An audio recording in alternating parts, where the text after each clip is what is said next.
പ്രൈസലോ ചെറിയൊരു ചിന്ത നിങ്ങളുമായി പങ്കുവയ്ക്കാൻ ആഗ്രഹിക്കുന്നു. എൻ്റെ ഇന്നത്തെ ചിന്തയുടെ പേര് കുശവൻ്റെ കയ്യിലെ കളിമണ്ണ്.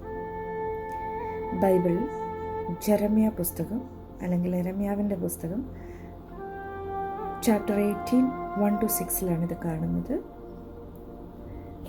സാധാരണയായി ഒരു കുശവൻ പാത്രം ഉണ്ടാക്കി കഴിഞ്ഞാൽ അതിൻ്റെ സ്ഥാനം കച്ചവടക്കാരുടെ കയ്യിലോ അടുക്കളയിലോ അല്ലെങ്കിൽ നമ്മുടെ വീടുകളിലെ ഷോ കേസുകളിലോ ഒക്കെ ആയിരിക്കും.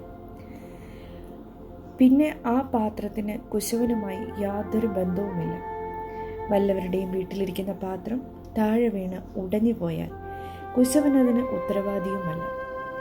എന്നാൽ ഇവിടെ ഇസ്രായേൽ ഗ്രഹത്തോടും പിന്നെ നമ്മോടുമായി പ്രപഞ്ചത്തിൻ്റെ ഉടയവനും സകലത്തിൻ്റെ ഉടയവനുമായ കർത്താവ് അരുളി ചെയ്യുന്നത്, കളിമണ്ണ് കുശവൻ്റെ കയ്യിലിരിക്കുന്നത് പോലെ നിങ്ങൾ എൻ്റെ കയ്യിലിരിക്കുന്നു.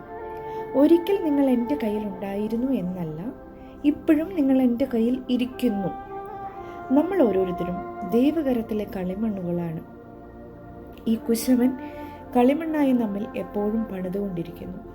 ചിലയിടങ്ങളിൽ നമ്മൾ ബോർഡ് കാണാറുണ്ട്, വർക്ക് ഇൻ പ്രോഗ്രസ്. കുശവൻ്റെ കയ്യിൽ നമ്മളും വർക്കിങ്ങിലാണ്. നമ്മളെ കുശവൻ വർക്ക് ചെയ്യിപ്പിച്ചുകൊണ്ടിരിക്കുകയാണ്, അല്ലെങ്കിൽ നമ്മളെയും ഒരു പ്രോസസ്സിലൂടെ കടത്തി വിട്ടുകൊണ്ടിരിക്കുകയാണ്. അവൻ ഇഷ്ടമുള്ളതുപോലെ ആ കുശവൻ ഒരു പാത്രത്തെ പണിയുന്നത് പോലെ ദൈവവും നമ്മളെ അവൻ്റെ ഇഷ്ടത്തിനനുസരിച്ച് പണിതുകൊണ്ടിരിക്കുകയാണ്. ചിലപ്പോൾ കുശവൻ ആ പാത്രത്തെ വീണ്ടും ഉടയ്ക്കും, വീണ്ടും അതിൻ്റെ ഷേപ്പിന് വ്യത്യാസം വരുത്തും. ഇതുപോലെ തന്നെ ദൈവവും നമ്മളെ പല സമയങ്ങളിലും ഉടയ്ക്കുകയും പണിയുകയും നമ്മളെ അവൻ മുറിക്കുകയും മുറിവ് കെട്ടുകയും ചെയ്യുന്നു എന്നത് ദൈവവചനത്തിൽ കാണുന്നുണ്ടല്ലേ. പല സമയത്തും അതിനെ ഉടച്ചും പണിതും റീഷേപ്പ് വരുത്തിയൊക്കെയാണ് കുശവൻ്റെ കയ്യിലെ വേല അവസാനിക്കുന്നത്.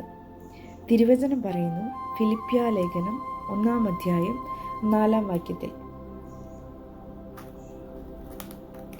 ദൈവത്തിൻ്റെ നാൾ വരെ ഇത് തുടർന്നുകൊണ്ടേയിരിക്കുമെന്നാണ് നമുക്ക് കാണുവാൻ സാധിക്കുന്നത്. നമ്മൾ ആരാകണമെന്ന് ദൈവം ആഗ്രഹിക്കുന്നുവോ ആ ഒരു ലെവലിലേക്ക് ദൈവം നമ്മളെ പണിതുകൊണ്ടുവരും. കുശവൻ്റെ കയ്യിൽ ചീത്തയായി പോയ കളിമണ്ണിനെ എടുത്ത് എറിയുകയല്ല അവൻ ചെയ്തത്, അതിനെ വീണ്ടും നല്ല പാത്രമാക്കി മാറ്റിക്കൊണ്ടിരിക്കുകയാണ്. ഒരു കളിമണ്ണ് എത്ര കുഴച്ചാലും എത്ര ചക്രത്തിലൂടെ കയറിപ്പോയാലും അത് കുശവൻ്റെ കയ്യിൽ മയപ്പെട്ടിരിക്കുന്നു. കുശവനാണ് തീരുമാനിക്കുന്നത് എന്ത് പാത്രമാക്കി മാറ്റണമെന്നും. ഇതുപോലെ നമ്മളും ദൈവകരങ്ങളിൽ ഒതുങ്ങുന്നവരായി തീരണം. അത് ചെറിയവരാകട്ടെ വലിയവരാകട്ടെ, ധനമുള്ളവരും ധനമില്ലാത്തവരുമാകട്ടെ. പക്ഷെ നിങ്ങൾ ദൈവകരങ്ങളിലാണ് ഇരിക്കുന്നത് എങ്കിൽ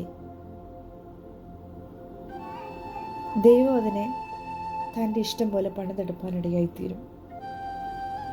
ഇന്ന് നീ ദൈവകരങ്ങളിലാണ് ഇരിക്കുന്നതെങ്കിൽ നിനക്ക് വേണ്ടതെല്ലാം കർത്താവ് നിനക്ക് വേണ്ടി കരുതിയിട്ടുണ്ട്. യെശയ്യാ പ്രവചനത്തിൽ ഇങ്ങനെ എഴുതിയിരിക്കുന്നു, ഞാൻ നിന്നെ ഉള്ളം കയ്യിൽ വരച്ചിരിക്കുന്നു. താണുപോകുന്ന പത്രോസിനെ ദൈവം കൈ നീട്ടി ആ കടലിൽ നിന്ന് പൊക്കിയെടുത്തിട്ടുണ്ട്.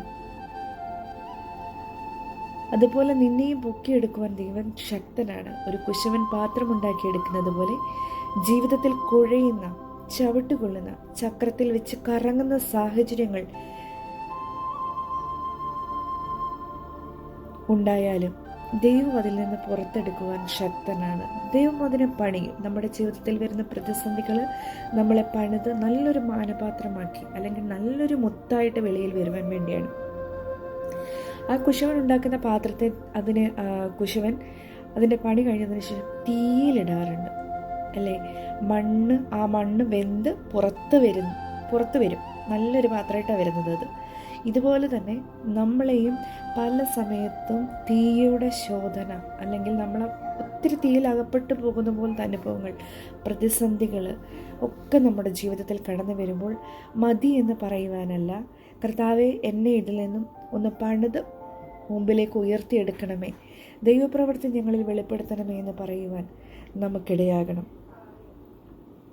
ദൈവം നിൻ്റെ കയ്യിൽ പിടിച്ചിട്ടുണ്ടെങ്കിൽ നീ തകർന്നു പോകാൻ ദൈവം അനുവദിക്കുകയില്ല.